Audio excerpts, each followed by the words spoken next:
It's time for the Douglas Coleman Show. Mr. Smooth and Savvy is joined by guests from all walks of life. From the entertainment industry to authors to political and social commentators. The famous and not so famous. The controversial and the light and fluffy. We have it all. Now, here is Douglas Coleman.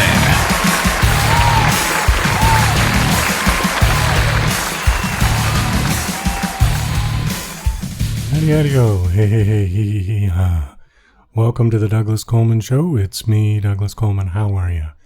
No time to chit-chat today. We got a full show. Andrew Bachman is here today. Andrew is from the band Ably House. And amongst other things, they make great Beatles instructional videos that are on YouTube. So if you have always wanted to learn a Beatles song but just didn't know the chords, check them out. Go to YouTube and search Ably House, A-B-L-Y, and they come right up. Lots of great videos. We got a great interview. We will be right back. You're listening to Mr. Smooth and Savvy right here on the Douglas Coleman Show. We'll be right back after these commercial messages. Hi there, this is Stuart Epps, record producer. This is my story about Elton John, working with him in those early years, going back to 1967 at Dick James, all the amazing tours, those first recordings, going through to Rocket Records, and it's an amazing story about his incredible rise to stardom and my part in that. So look forward to taking you on that journey. So here we go. Yeah, and to order this great audio CD, please just email me at stuartepps@talk21.com.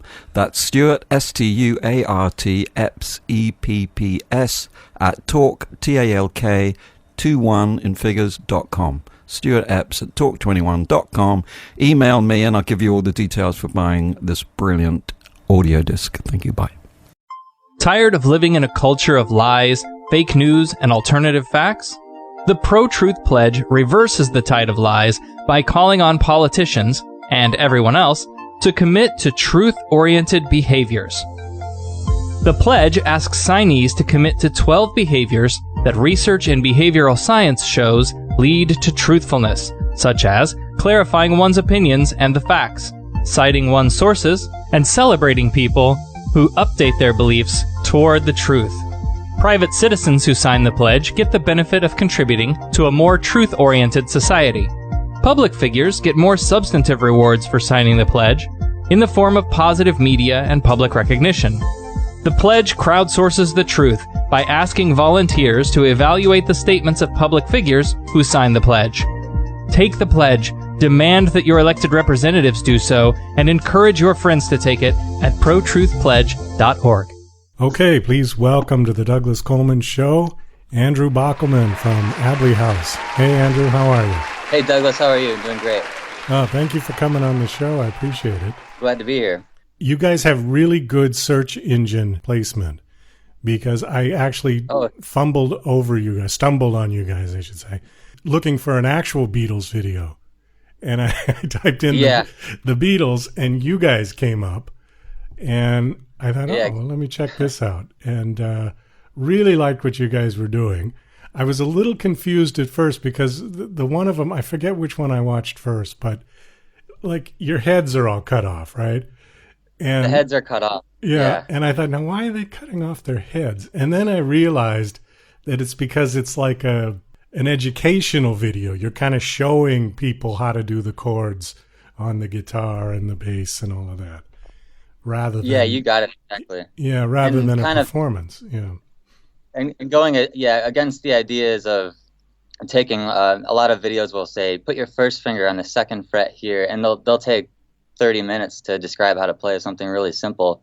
So the channel is kind of designed for people who can see what's going on and see what inversions someone playing, and just pick it up by listening. And it's meant to be a really quick reference of how to play your part on a Beatles song. So I try to take the most important parts of the song and make sure they're being shown on the screen. And if anything's redundant and happens twice, maybe I'll zoom in on something that hasn't been seen before.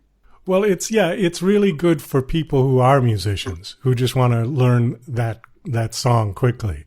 I mean, if you don't know how to play the guitar, it's probably going to be a little bit over your head.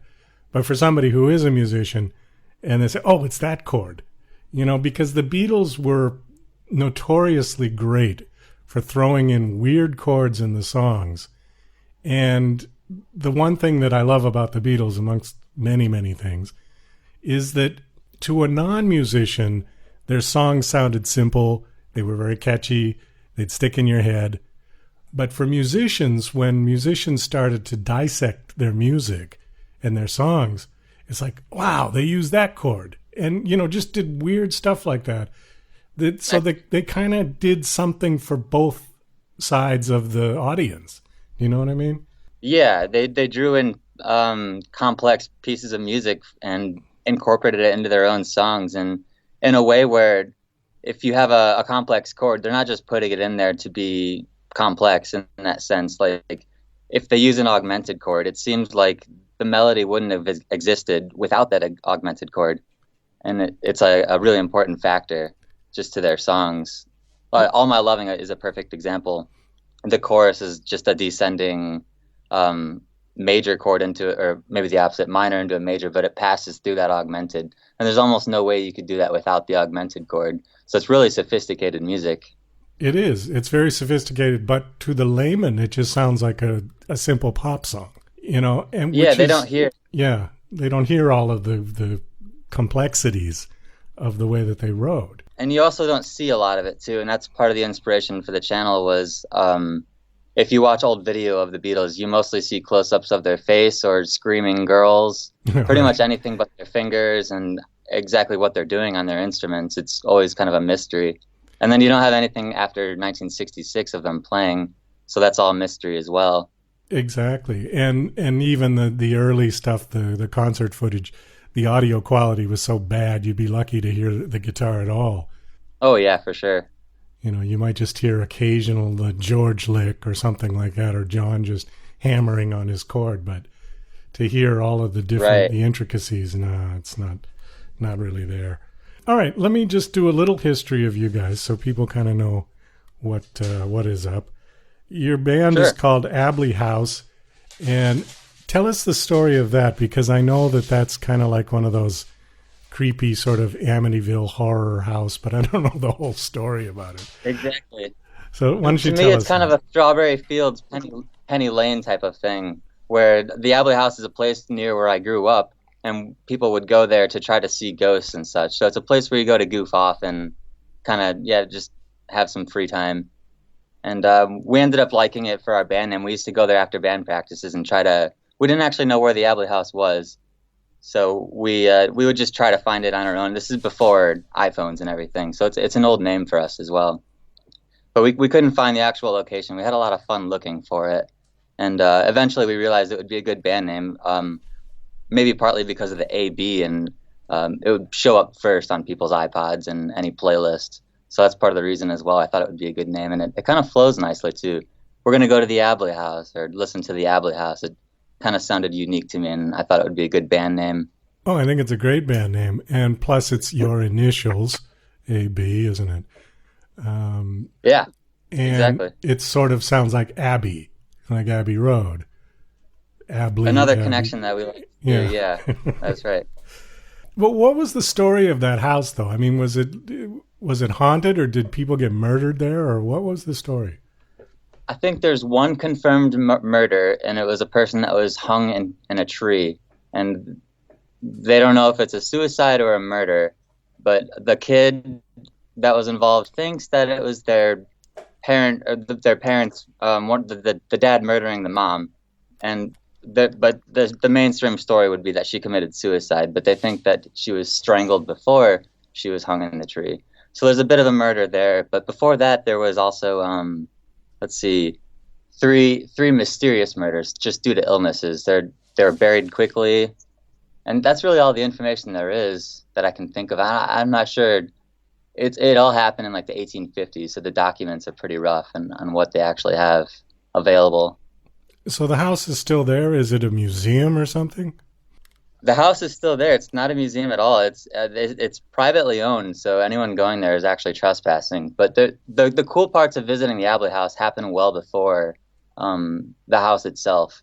The house itself is pretty much just a house, and people say they see the curtains moving or they see someone inside, but it is occupied, so that wouldn't be too surprising. And they also have a huge light over it now, so it kind of ruins the experience. It's all lit up. Before, it was really dark, and your eyes start to wander. What we like to do is we would park like a mile up the road, and then we'd walk down this gravel road in the darkness, and the stars are all lit, the Milky Way is out. So it's one of those experiences. But by the time you get to the Ably House, your eyes are adjusted to the darkness, and you start seeing things, and it's sort of just an experience in that sense. Well, it sounds interesting. I guess if I ever get... Where is it again? Indiana? It's in Galena, Illinois. Illinois, okay. But it's off. I guess if you're not familiar with Illinois, you wouldn't know the specifics. But about 3 hours from Chicago, towards the Mississippi. Okay. Well, let's talk a little bit about your band. Now, how long has Ably House been together? Technically, we started making music in 2010 or 11 with me and my friend Daniel Martinson. We're both from Galena, so we're the ones that visited the Ably House together. He's not featured as much on the channel because he doesn't do the precise Beatles stuff, but all the original music is written by Daniel, and he's the one who bought the camera that I use. He'd let me borrow it pretty much indefinitely. I just have his camera, and that's what I film everything on. Okay, so the band Ably House is not a Beatles tribute band per se, right? No, it's not. Yeah, like you were saying, you were able to find the music really well. We started doing covers just on my own personal channel that I later turned into Ably House, because I realized that Ably House doesn't have to be just an original band. It could really be anything music if I make a YouTube channel. So I like to do video game covers, Beatle covers. I did AC/DC recently, or we'll have original music. But having Neil and Brendan involved, that we and myself, we all do Beatles and tribute bands as well. And I kind of felt like there was a hole in the market on the internet. You can't really see a lot of people doing tributes in like a high quality sense. You see a lot of really good tributes, but they're cell phone quality, or just not the same as what we're doing, like creating studio recreations of all these great songs. So how did you meet Neil? Neil was through college, and Brendan as well. We met at Columbia College in Chicago, and we just started. We were in a band called the Clergymen, and we performed all original music, but it was Beatles sounding, like kind of retro, like the Strokes, or music like that. The Red Walls, they're friends of ours. Are the Red Walls, and we used to play with them, and just kind of throwbacks to that 60s and 70s rock sound that we like. And then we later started a Beatles band called Beatlorama, and we still perform a little bit as Beatlorama, but mostly we've taken everything that we do into, instead of starting our own tribute band, we all play with Liverpool Legends and Fab Four and all those types of established bands. So we're more thinking of doing something that's new age or on the internet, something that people could view from their homes in a Beatles tribute sense. So if you're doing a Beatles tribute band, which Beatle are you? I'm George. You're George, okay. Yeah, I play George. Yeah, I do all the guitar, yeah. Okay. And Neil does Paul McCartney, and Brendan does Ringo. Well, I noticed that he played the bass left-handed in a couple of them. You do a couple of them where you sing. And I would just, if I could make a request, I think you guys sing great. And I think you should do more vocal ones, because those were the two that were my favorite. Was Taxman, which you did all of the parts. Yeah, I did all that myself. Neil left his bass at my house. I played it upside down. I saw that. Is that weird to play the left-handed? I mean, with the strings going the wrong way. Doesn't that screw you up? It is a little weird. It is a little weird. It's kind of funny. Neil and I have both practiced that a lot, especially him, because he's around so many right-handed guitars. And I've been around his guitars. We got kind of used to picking up each other's guitars and just playing the chords backwards. So he showed me how to play, because he already knew how to play the chords backwards from being around more right-handed guitars. He showed me how to play like the G chord and the D upside down, and he's pretty fluent. He could pick up a right-handed guitar and just strum along to any song, a right-handed guitar, as a left-handed person, and he'll strum it lefty, but it's strung like a righty, and he's really fluent at doing that. I'm not as good, but I thought it would be funny to do it on the video, and so that he could see me playing his bass upside down. Well, I had to laugh when I saw that, because at first I thought, no, it's a mirror. You've got the video mirrored, but then the strings are going the wrong way, so it wouldn't be a mirror. Yeah. No. Jimi Hendrix played like that. Oh yeah, he did. Yeah. I think most left-handed people know how to play it upside down. Just like I was saying, they're around so many right-handed guitars. I don't know. I don't think I could handle that. You know, oddly enough, I'm left-handed, but I always played right-handed guitar because when I was like 10 or 12, my father bought a guitar, and I guess he didn't quite get the idea that left-handed people are supposed to play it the other way. And so that was the guitar that we had in the house, and I just learned how to play that way. So I really can't play left-handed. My muscular memory isn't there, you know? But yet I can play all right playing right-handed. I don't know. It's strange. I tried a couple times, like picked up an actual left-handed guitar, and I was like, nah, this just doesn't feel right. It's like trying to write with your other hand, you know? Right. It feels like you're starting over, and it's not something you really want to do. No, not when you're already... He's actually right-handed, but he plays left-handed because he's always wanted to be a Paul McCartney guy. That's kind of his childhood dream. Okay, you said so he'd write... He actually is right-handed? He writes with his right hand? That's right, yeah. But he doesn't play guitar with his right hand. He can kind of do it, but he's better as a left-handed. He's only ever practiced as a left-handed person. So he wanted to be Paul from the time he learned to play guitar? Exactly. That's great. That's dedication for you. Yeah. It's serious dedication. That's why he's so busy. That's great. So can I ask how old you are? I'm 27. Okay. I turned 28 tomorrow, actually. Yeah, this is the last day of 27 for me. I survived. Well, happy birthday. Yeah, the 27, right? All the musicians that died at 27, that's pretty scary. Yeah, it really is. Well, okay, the reason that I ask you that is because I'm 56, so I'm considerably older than you. But even as a little kid, I was still like the second generation Beatle fans. The first Beatles song I can remember, I was 5 years old, and it was 1967. And I remember running around the house singing All You Need Is Love until my mother got sick of it and asked me if I could sing something else. Yeah. But like, it wasn't until I was in my teenage years in the 70s that I really got into the Beatles. And by then the Beatles are already gone. They're already broken up. So now you're, another generation, and it's still the Beatles. The Beatles have been dead essentially for 48 years, right? They broke up in 70. And yet they're still as relevant as they've ever been, I think even more in some ways. And I can't name any other bands. I could probably name on one hand bands that are still fairly relevant, but the Beatles are by a long shot. Is there any reason for that? Or do you think it's just simply because their music was so good? Well, their music was definitely really good, and it holds up to the test of time. I think that's one of the most important things. But another thing a lot of people say is that all the pieces just fell in place every step of the way. Well, maybe around when Brian Epstein got involved, and everything was just very choreographed, and I don't think it's really been done as properly as it ever has been with the Beatles. You mean in terms of the whole Beatles story?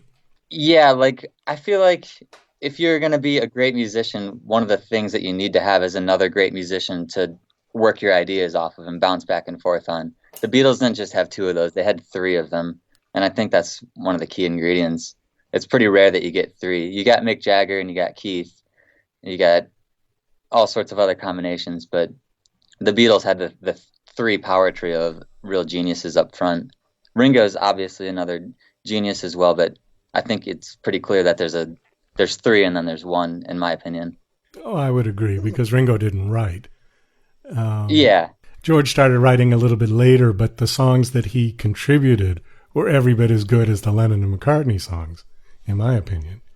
I agree. Yeah, I think he may have written maybe some songs that could be considered better than either McCartney or Lennon. Just right at the end.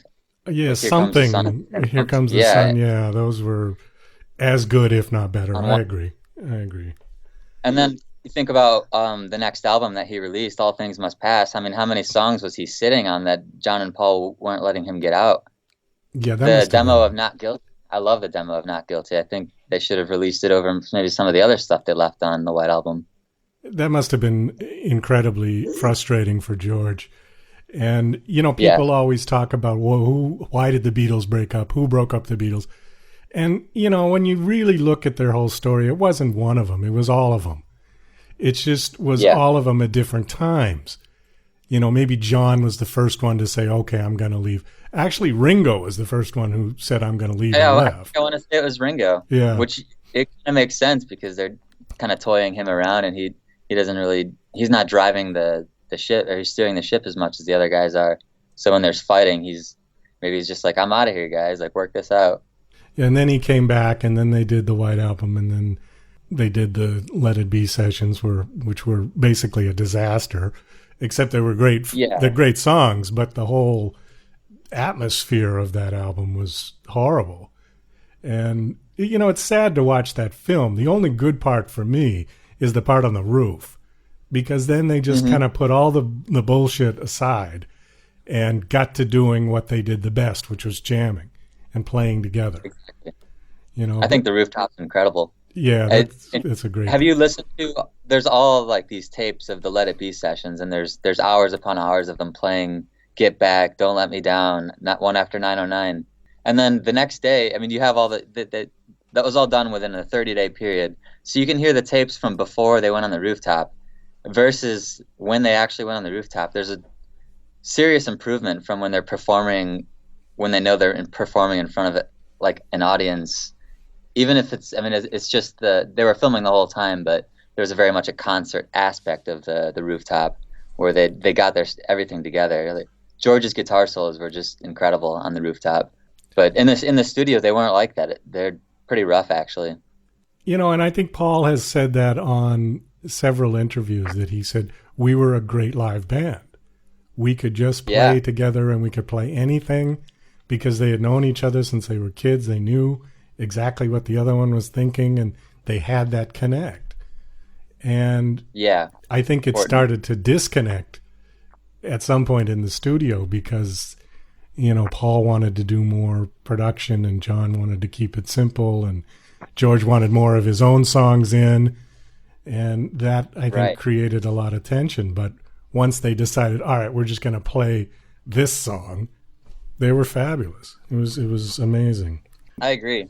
Maybe the only way they could have stayed together is if they each released their own album under the Beatles and they all played on it. But like, this is the George album, this is the Paul album, and this is the John album, because they all needed that. They all needed that creative drive and that acceptance, where I guess you have other people saying how they want your song to go. George thought Paul was way too busy on Something. As great of a song that is, I don't think George is happy with the final product of what was on Something. Oh, you mean all the strings and the orchestrations and stuff on that? No, the bass part. Doom, doom, doom, doom, doom, doom, doom. There's all those things. Okay, all right. George, I guess, wanted a simpler version of it. It's too busy. Well, there was, and also, what was his name? I was trying to think. Phil Spector. Like, did you hear the Let It Be Naked one when that came out? Where they stripped away all of, and that sounded so much better. When all that wall of sound crap. It's funny how karma comes back at people. When he was arrested and got put in jail, I was like, see, that's what you get for screwing up the Let It Be album. That's what I thought. Yeah, exactly. That's funny. He also screwed up the All Things Must Pass album. If you listen to the George Harrison demos of All Things Must Pass, they're way better. All Awaiting on You, is that the song? It's one of my favorite George songs, but I didn't know I liked it until I heard the demo of it, because the Phil Spector version is so ruined. I think it's All Awaiting on You. Great musicians and great singers do not need a lot of production and strings and stuff. I'll give you another example. James Taylor was the first one signed to Apple from America, or he might have been the first one signed, period. And have you ever heard the Apple album that came out for James Taylor? I know I've heard songs off of it. I don't think I've ever listened to it all the way through. It's awful. And it has all of this string stuff. I mean, it's very Phil Spector-ish, but it was produced by Peter Asher of Peter and Gordon, right? Oh, yeah. And I thought, oh, this is horrible. It's just absolutely awful, because the best way to record James Taylor is sit him on a stool with his guitar and put a mic in front of him And it's like, okay, James, go. Yeah. That's where he shines. You're right, for sure. But it's the same thing. I mean, the Apple record that he did is, worse than the Phil Spector Let It Be in terms of all of that, just crappy production and way over the top and stuff. And it ruined it. If you ever get a chance to hear that one, you get through about 5 minutes of it and go, okay, all right, that's enough. I've had enough. Yeah, I'll check it out. That sounds interesting. I like anything the Beatles are involved with just because it's the Beatles. Oh, absolutely. We were talking about the Beatles story. And the other thing they did right, even though it's sad that they broke up, is the fact that they did break up. Because I think they had come full circle. I think they had done what they were going to do. And they just made a clean break, never got back together again, didn't do endless reunion tours like the Stones, and just left their mark. And now the rest is the mystique. You know what I mean? It preserved the mystique. And then Apple was so smart about holding them off and keeping them off of Spotify until the very last minute, and iTunes, and you know what I mean? Really preserving the integrity of their music. Yeah. One could argue that they were milking it for every penny, but on the other hand, they did both. They kept all the money coming in, and they preserved the image of the Beatles and the mystique of them and their legacy, I guess is the word I'm looking for. Yeah, and I agree. There's several interviews of John himself saying that the Beatles partly didn't get back together because they couldn't live up to the legend of the Beatles themselves. They knew that all the critics are going to come out saying, oh, they're not what they used to be. And they didn't want to have that associated with what they had already created, I think. And I think you're right. They knew that if they left it alone, it was kind of perfect the way it was. And they knew the chapter was closed. Exactly. And then they went on to do whatever they were going to do as individuals. But the mark of the Beatles was the 60s. And that was it. By April 70, they were done. You look at somebody who had as much fame as like Elvis. And, as wonderful as he was in the 50s, you see some of those concert footages of him in the mid 70s where he's fat and he's high as a kite and he's rolling around on the stage floor, mumbling incoherently, and the audience didn't care. They thought it was part of the act. But for people that sort of looked at it and went, oh my God. Yeah, mess. This guy's a mess. He's going downhill fast. Where the Beatles always kept their integrity. It might be partly the Beatles' fault that happened to Elvis, because Elvis knew that his throne was taken away from him by them. Well, that's possible. Yeah, I heard that story too, that Elvis tried to get them banned from coming into the United States, and yeah, they knew it was over. Yeah. Really, I don't like much Elvis stuff after 1962. Really, not much after 59. I'm a big Scotty Moore fan. All that guitar stuff is really incredible also. And a lot of it inspired George, obviously. Oh, yeah. Yeah, I'm not too much of a fan of, the Elvis movies and all that. I liked his early, get a guitar and do Jailhouse Rock, Yeah. I've never seen an Elvis movie, actually. I've never even been interested to check it out. My sister says they're good and that I should watch them. So maybe someday I'll watch them. Yeah, I mean, okay. I mean, yeah. Elvis was very handsome and he's nice to look at, and his acting is not bad, but the storylines are pretty lame, and I don't know. You might. Unless Scotty Moore's involved, I don't know if I'd want to watch the movie. They're a little, what's the word I'm looking for? Sappy. Yeah. What the better thing to watch is that 68 Comeback. You've probably seen that. Oh, that's my favorite. Yeah, that's one of my favorite Elvis pieces. Scotty's in it. Yeah. That's great. Where they're just sitting around on the little stage and just jamming. That's a nice film. I like that one. And he still looked good. He wasn't fat, and he still had his composure, and still sang great. And Elvis's guitar playing really impressed me in that video. You could see him playing "That's All Right, Mama," and there's a few other ways he's got guitar licks. But he's a really good guitar player, really clean, consistent. He doesn't hit any strings louder than the others. Everything just comes off really pure.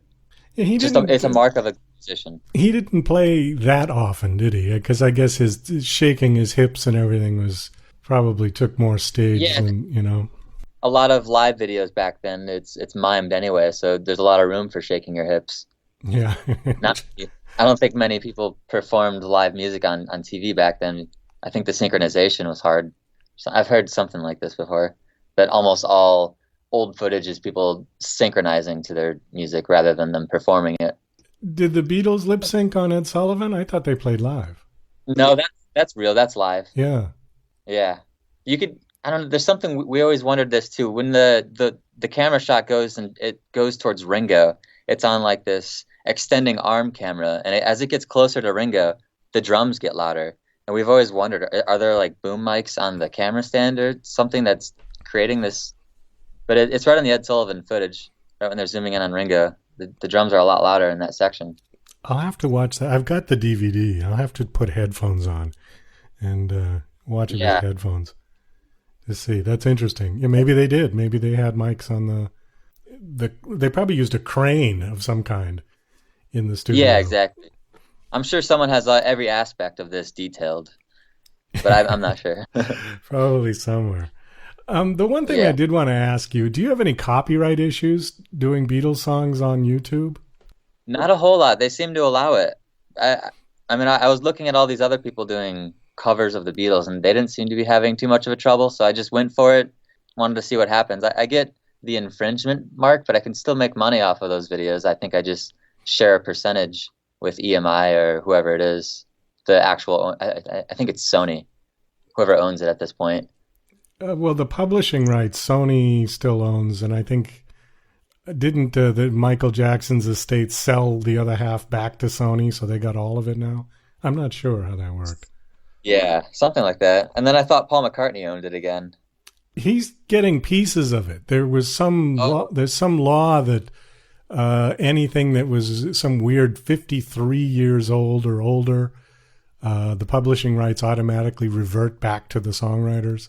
So like a couple of years ago, he got Love Me Do back, you know, because that was like the first song. And then, you know, the next year he'll get Please Please Me and I Saw Her Standing There, and, you know. So well, that's good. Yeah. Now that he's going to be 80 years old, he'll have his songs back. That's nice. Yeah, just in time. I know this is a ridiculous question, but do you have a favorite Beatles album? Oh, yeah. I mean, it is a ridiculous question since they're all my favorite. Yeah. But I do prefer Revolver, I think. I think Revolver's the one. But it's not the one that got me hooked on the Beatles. But I've been listening to the Beatles since I was a kid, like everyone. And that's where I got started. But I think there's another period where you realize the depth of how much Beatle material there really is. And that moment for me was in 2011. I first heard the American version of Rubber Soul, which starts with I've Just Seen a Face. Daniel actually woke me up to that album. And I never heard the Beatles do an acoustic folk song like I've Just Seen a Face. And I was totally blown away. And I dug into that whole album. And then Revolver is a pretty similar album. And I guess that it's kind of left off Beatles 1 and maybe some of the strong hits. I knew Eleanor Rigby, Drive My Car. But you don't know too much of that period unless you really dive into the Beatles catalog. You can kind of miss the 66 period of the Beatles. It's just such a short blip of a sound that they created. Yeah, so I think that's it. And then they went off into a totally different direction with Pepper and... Yes. Yeah, Rubber Soul and Revolver could almost be like a double album. If you put them together, it might have been a double album, like part 1 and part 2. But, that's the way I would. Yeah, I could see that. Partly the reason I like the American version of Rubber Soul, though, I do like how they Americanized it with they were folking it up with Bob Dylan being so popular at the time by adding more of the acoustic songs onto the album. I thought that was a good choice because you don't hear that from the Beatles anywhere else, but you hear the Beatles rocking kind of in every album, which is what the Beatles do best, so it's nice. But I do like starting with I've Just Seen a Face instead of Drive My Car for my own listening preferences.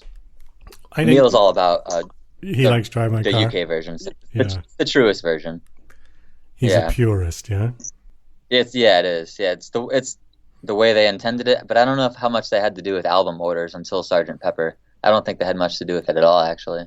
No, I heard that was one of their stipulations when they re-signed with Capitol, is they said, don't F with our... the way we put them out. That's how we want it, because they made extra albums. You know, the Capitol Records made albums that they didn't even have in the UK. Exactly. Yeah, I'm sure they're starting to see all these things that they didn't know what they were. That's part of the joke when they go on stage and they say, "Oh, I haven't got this one. I don't know what it's on," because they really had no idea what was going on with their music. Well, they had no control at that point. I was trying to think. Okay, Beatles 65 was not a UK release. Beatles 6 was not a UK release. Nope. Yesterday and Today was not a UK release. Nope. I think Sgt. Pepper's the one where they took control. Yeah. From Pepper on, they were the same. The ones that came out. Yeah, there's differences in the American and UK versions of Revolver. There's 2 songs left off the American version. I think it's Dr. Robert. I don't know. I don't want to say too much since people know way more than I do and exact details, but there are differences in the Revolver as well. Well, if you were to ask me that question, which is my favorite Beatle album, I probably would have to say the White Album, just because it was so varied, just because there was so much different type of music on it. And my only complaint with the White Album is Revolution number 9, because first of all, I mean, it's just noise, it's just crap, but it wasted 8 minutes of time that they could have put 2 more George songs on there. Do you know what I mean? Definitely. And I think it would have been a better album. Yeah. And supposedly it's just a remake of what's that Paul McCartney song? The Circus, the one that no one knows about, Circus something. You know what I'm talking about? It's a song that's unreleased. It's Circus something. Yeah, Paul McCartney kind of messed with tapes, really similar to Revolution number 9, earlier on in '67. They never released it, and then Revolution number 9 is supposedly basically doing the same thing of just gargling a bunch of noise together with no real structure. Yet I'm all about noise and cool sounds, but I need a little bit more structure to listen to the whole thing. I've only listened to the whole thing of Revolution number 9 maybe like 10 times, if that. I only listen to it because when you play it backwards, it says "Turn Me On, Dead Man," and I thought that was cool. Oh yeah. That is cool. I've heard that clip on YouTube. But I actually did it on the turntable. I mean, you know, just actually with my finger and turn the album backwards a long time ago. But, the only way you could hear it back then. Yeah, it's true. Well, there was that other song that John had at that time that I really liked that never got released. Was "What a Shame Mary Jane Had a Pain at the Party." Yeah. See, now that could have went on the White Album instead of that. You know, they could have... Yeah, it's pretty cool. They could have worked that one up a little bit more. Yeah. There's another guy on YouTube that's doing almost the same thing you're doing. Have you seen him? His name is Matty Boo. Yeah, people tell me to collaborate with him all the time. Because he's doing the same thing where he's cutting his head off and he's just showing you how to do the guitars. And he did A Day in the Life. He did the whole thing, which was really interesting. Oh, yeah. Because he did like the orchestra and stuff he kind of did on a keyboard. But then he just sort of banged on the piano. And I mean, he did all the parts like on your videos, and he shows himself doing all the parts. Never shows his face, though. But he looks young. I mean, from the way, he doesn't look like an old man at all. No, I have no idea how old he is, actually. I've never contacted him. But I've watched a few of his videos. I think he's really good. He clearly does as much research as we do, and he does his best to get every detail in there. So I appreciate that. I like watching his videos. Yeah, I watched a couple, and The Day in the Life was great. Yeah. And there's another guy who does like the whole song as a production. Not each piece, but like he'll just do a cover, I guess is a better way to put it. His name is Josh Turner. Have you seen him? What was it again? Josh Turner. Josh Turner. No, I haven't seen it. I'll write it down, though, and I'll check him out. Check out the song he does with there's two of them. One's playing a guitar. He does Martha, My Dear, and he does Paul's bit on a banjo. Oh, cool. And it sounds really neat. I think if you just go on YouTube and search Josh Turner, Martha, My Dear, it'll come up. I will. That's awesome. But they just do the cover. It's just him and another guy playing the guitar, and they both sing. But he does all of that and all on the banjo, cool. And it sounds really cool. Yeah, I like that. Yeah, there's a bit of a difference for me in the cover. I'd like to do covers of the Beatles too, but we're doing, I guess, tributes. That's the way I define it. If you're going to recreate and really cherish every detail of the Beatles, I guess that's a tribute. Whereas if you do a cover, you can put your own spin on the song. And I'd be open to doing both. I think there's a limit with Beatles songs. You know, Beatles songs are sacred to most musicians. Yeah. And a lot of people have been criticized when they took it off too much into their own realm. I forget who it was, but some girl sang Yesterday at a sports event. Maybe it was a halftime show, football. And she changed the pronoun from he to she, and she got like 1 million death threats from Beatles fans. Wow. It's a little extreme. I mean, she can do what she wants. You know, like the diehard Beatles fans were like, don't screw with the Beatles songs. You got to do them exactly how they were intended to do it. Well, the Beatles might have said the same thing. They wouldn't change the lyrics to boys. Ringo was fine with it. That's He didn't true. want to change it to girls. Well, that's true. And actually, when you see Paul doing Beatles songs, they don't go too far off from the album. I think Paul's pretty much a stickler for keeping it the way it was recorded.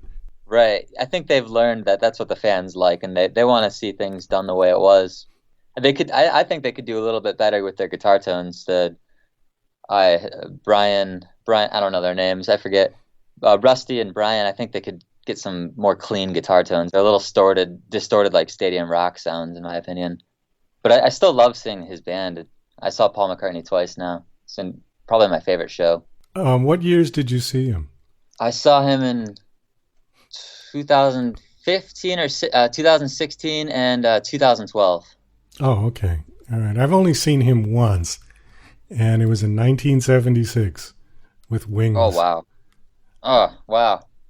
I'm jealous. Well, you weren't even born yet, so... Yeah, right. But 75 and 76, isn't that like Paul's kind of best period? I love his voice in that period. It's so worn out. Yeah. Did he sound bad at the concerts you saw? I mean, was his voice kind of... I heard that the black guy on the drums is covering most of his high notes now. Yeah. I'm always impressed by what he's doing at his age. I thought he sounded great, but he's obviously getting a little old and shaky, a little feeble, but still sounds really good. Yeah, in 76, his voice, I mean, he screamed for 2.5 hours in that concert. And People say his voice is never the same. Yeah, the only regret, I think, looking back on it now, is that he didn't do a lot of Beatles songs because he was still... It was too emotional for him, at least according to him. Yeah, that's understandable. So he did very few Beatles songs, but the stuff that he did do was brilliant. I mean, it was one of the first concerts I went to. I was 14 years old and saw it at Madison Square Garden. And it was just, I mean, it was one of the first times I had smoked the wacky tobacco. Oh, yeah. Yeah, it was an incredible show. And you think about what technology they had back then. I mean, he was the first show that I saw that had green lasers. You know, now it's like, oh, well, everybody has green lasers. But back then, this was like something really cool. Futuristic, yeah. Yeah. And the ticket was $9. I remember that. Wow, how could you afford that? That was expensive for back then. We thought, geez, $9. Yeah. Wow. You know. Ticketmaster hadn't stepped in yet, did they? No. It was whoever the promoter was. That's how you bought them. Yeah, at the box office and the promoter, exactly. Yep. Are you going to be doing any more Beatles videos? Oh, yeah. Yeah, my plan is to do all the Beatle videos, whatever I have time for. There's really no song that I wouldn't want to do, except maybe Revolution Number 9. Thank you. Yeah, we'll leave that one off for you. But right now we got Twist and Shout's probably going to be up next. Neil's in Seattle. He was going to give me the mix like today or yesterday, but he's going to be traveling today and probably the next few days. So we'll have Twist and Shout up in maybe a couple days. And then You Can't Do That. And then I think we're going to be doing some Rooftop after that. I got I recorded Brendan on all the drums for Rooftop, and then I still need Neil to do bass on a few songs. Oh, that's actually what I wanted to ask you. So, because you don't see the faces, so Yeah. somebody else is playing you're not playing the drums. No, that's Brendan on drums. Yeah, so the channel composes of 4 people. It's me, Daniel Martinson, Neil Candelora, Brennan Paleo-Lazar. Okay. And yeah, we're all performing musicians, and we're all pretty busy. So it's tough to get the videos out sooner than we want to. It looks like we're getting like 30 done a year. So that's pretty it'll good. be a while before we get all of them. So Taxman, though, you did everything except the drums. I did the drums too on that one. Oh, you did? Okay. Yeah, I think Rain might have been one of the last ones where I did everything on. I did everything on Taxman, What You're Doing, Do You Want to Know a Secret? I kind of forget because it was so long ago now. But my goal was to do them all myself. I didn't realize that Neil and Brendan would be interested in helping me out so quickly. We were doing Beatle-rama at the time, and I was just like, hey guys, I'm just starting to put up Beatle covers on YouTube. Check it out. And then they asked if they could perform on the channel as well. And obviously that raised the quality of the videos a lot. I didn't think it would be worth their time because I'm not getting anything out of the YouTube except for exposure. And maybe that's why they want to do it as well. But we all like doing it, and we all like recording the Beatles. We used to do covers of the Beatles before we put them on YouTube. We have a cover of Come Together with the lead singer from the Red Walls, Logan Barron, singing the John Lennon part. It sounds really good, but we don't have any video to it, so I haven't released it. But that's from like 2014. But anyway, that's just something we've always liked doing, is recording and trying to sound like the Beatles. So we figured we'd put it on YouTube for people to see. Well, I think you're doing a great service of keeping the Beatles alive for the next generation. And I think that, especially with musicians being less interested, I hate to say this, but it seems like there are less kids 100%. Interested in actually playing an instrument than just, I think, people are a little bit more fast-paced today, and it takes a lot of patience to learn an instrument. And I think the easier you can make it to learn the instrument, the more people will have actually learning the instruments again. And that's kind of my hope, is that we can get some more people into learning the Beatles songs. And I think if you just learn the Beatles catalog alone, you're going to be a pretty good musician, because every one of their songs kind of utilizes a new songwriting technique, and there's something interesting about every song.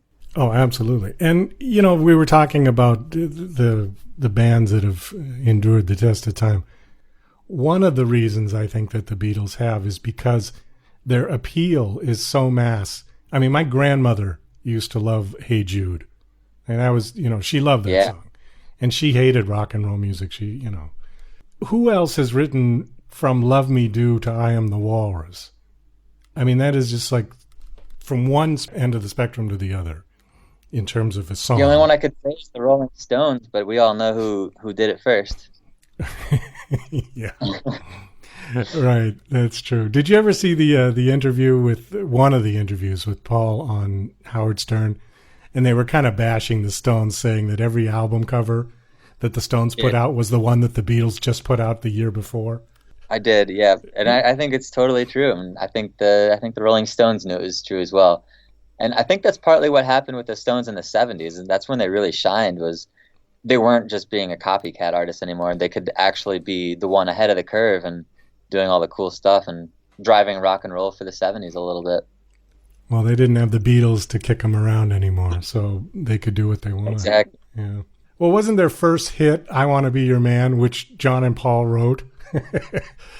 It was. Yeah. They didn't think about songwriting before that, and also they didn't think about doing the style of music the Beatles did until after they did it, because they were strictly a blues band, while the Beatles liked the blues, but they also liked the Music Man, and I guess wherever else they hear music they like is Annette Hanshaw, stuff from the 20s that John Lennon's mother would listen to. They drew in little pieces of music from everywhere. Paul McCartney's dad, of course, as well. And I don't think the Rolling Stones did that as much. They were very clear, we are a blues band, and that's what we do, until the Beatles took off. That's when they started changing. It's funny when you look at, the thousands of bands that came out in the 63, 64, 60, to 67. And every single one of them had Beatles haircuts, had the skinny suits. Yeah. And it's like, gee, do you think the Beatles influenced anybody in music in these past few? They Right. influenced everyone. Absolutely They did. everyone who was playing at that time. Yeah. All right, Andrew, we got to kind of wrap this. We've done a full hour show, so you got the whole hour. And we didn't even talk about Neil very much. Sorry, Neil. Sorry, Neil. And then, yeah. Oh, well, I mean, Neil is just too busy for the YouTube channel right now. Maybe if we can grow a little bit, we can get more Neil on the channel. And maybe we'll come back on the Douglas Coleman show and have Neil talk a little bit more about what he's up to. Yeah, that would be great. I do have one request. If you want to add this to your list of Beatles songs to do, because it's one that I used to cover a long time ago when I was a performing musician. I'm kind of retired now, but it's Dr. Robert. Oh, yeah, I love that one. Yeah, great Yeah, song. there's some interesting John guitar in that one. And there's some interesting harmonies in that, too. If you can do the Yeah, vocals, I'd John's love always it. known for his... what was that? I said if you could do the vocals as well, because you're good singers. Both of you are good singers. You guys should do more singing, you know? I mean, I like what you're doing with the heads cut off ones, but I love hearing you sing, so... You know? The plan was actually to go back through all of these songs that are already instrumentals and put the vocals back over them. We just haven't done that yet because we have so many songs started that we'd rather get the instrumental ones out. I have more started than I have finished. I've got maybe 50 songs that are going right now that I have parts recorded to, but I can't release anything until I get all the parts together. Okay. Yeah, it would be nice to go back through some of the ones. I did put vocals on Here Comes the Sun. I just haven't had Neil mix it yet. I recorded cello to that too, so I think I'm gonna have a better video for that. But yeah, that was the plan. We could get a video out a lot faster if we don't focus on the vocals, because the Beatles were such good singers that you're kind of doing a disgrace to the song. We were calling it breaking the illusion a little bit, because once you have vocals on the songs, it's clearly not the Beatles. But we like the thing we kind of create where you listen to some of our recordings and you don't actually know that it's not the Beatles until there's no vocals, and it kind of, it just throws the illusion if you have vocals on a little bit. But we do like singing, and we will put them back on eventually. Well, maybe you could set up a separate YouTube channel just for your vocal ones. That might be smart. Yeah. You know, this is like the instructional channel, and this is the performance cover channel or something like that, you know. Exactly. That's another thing I want to get into too, is breaking down the parts. We've started doing little bits of things like the podcast. Maybe you've seen that. But it's really unstructured. We want to go through the songs and break down what we can't actually show in these instrumental videos. Just the intricacies of which notes they're playing louder. Sometimes they accent things, or they're not striking a certain string out of a chord. You can't really just tell people that unless they catch it by just listening. Pretty sharp ear to catch that. Some of those intricacies in the Beatles. You got to really be paying attention and know what you're listening for. Yeah, exactly. And it takes a long time to be able to do that. And I still discover new things in the songs as I'm going through them to make them good enough for the channel. And I'm surprised by how intricate these songs really are. Okay, so actually I got two, sorry. Dr. Robert. Of course. And yeah, Dr. Robert. I Don't Want to Spoil the Party. Oh, that's a great one. Yeah. That one is interesting because it has double track John, and then in the middle part is John and Paul. And good catch. Yeah, I noticed that. Yeah, it took me the longest time to figure that out. And one day I was listening in the car, and I was like, wait a minute, that's not John and Paul, that's John and John. And he's harmonizing with himself. Right, yeah. And then Paul comes in on the other bit. So, yeah. Yeah. Yeah, you don't always notice when they do that. Paul McCartney isn't doing the harmony on Rain either. I always thought it was Paul doing that high Rain. It's just the double track John. That's double track John. Okay. Wow. See, every day you learn something new about the Beatles. Amazing. It is. It really is. Absolutely. Andrew, it was great talking to you. This was a lot of fun. I love talking to people who are into the Beatles, who know about the Beatles music. It was great. Thank you so much for coming on the show. Best of luck with your YouTube channel. I will certainly share all of that across my social media as well, and point people in the direction of your YouTube channels and your great renditions of the Beatles songs. Great. Yeah, thank you so much for having me. And I'd love to come back with Neil sometime, because he really knows a lot more than I do about this stuff, and maybe a little bit better at memorizing all the details. And it's great to have more of a conversation on some of this stuff. and it can go on forever. The hour went by so quickly. Yeah, it did. Yeah, I'd love to have Neil on. We can next time we do 3. We'll try to hook up a 3-way conversation, and we can do it again. Absolutely. Yeah, sounds good. Andrew, take care. All right, take care. See you later. Well, that's about all the time we've got for the show today. I want to thank my special guest, Andrew Bockelman from the band Ably House. Thank you so much, Andrew. Please check out their Beatles videos on YouTube. Go to youtube.com and search Ably House, ABLYHOUSE. This is Douglas Coleman saying, I'll see you when I see you.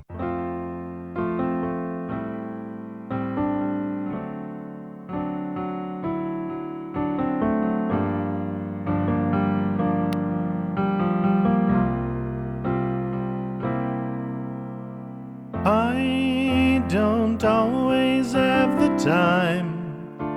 It's not your fault or mine.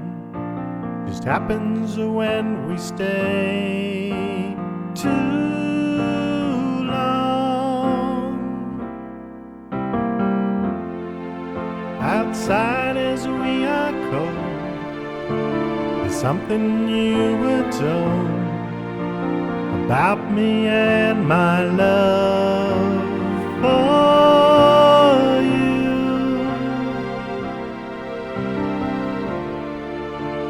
Riding on my sound, don't need to slow it down. Moving so fast, I keep on falling.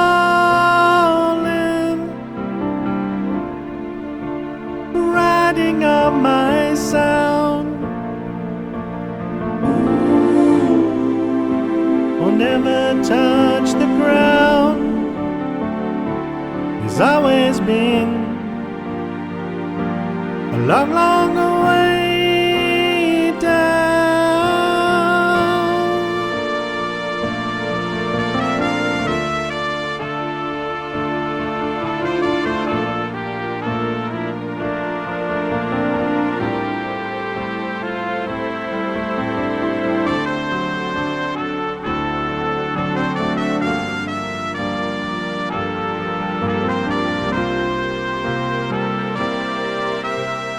Round the circle we did go, we just forgot to grow, debating life and love, all wrong.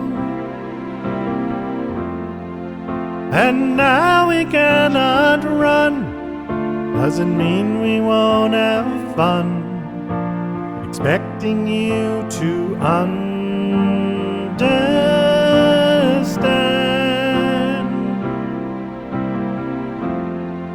So sell it all online and go somewhere divine.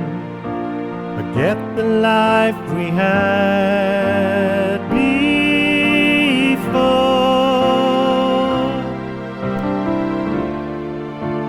Can't you hear my voice? I really have no choice. That's all I can do to belong to you. Riding on my sound, I never touch the ground. There's always been a long, long way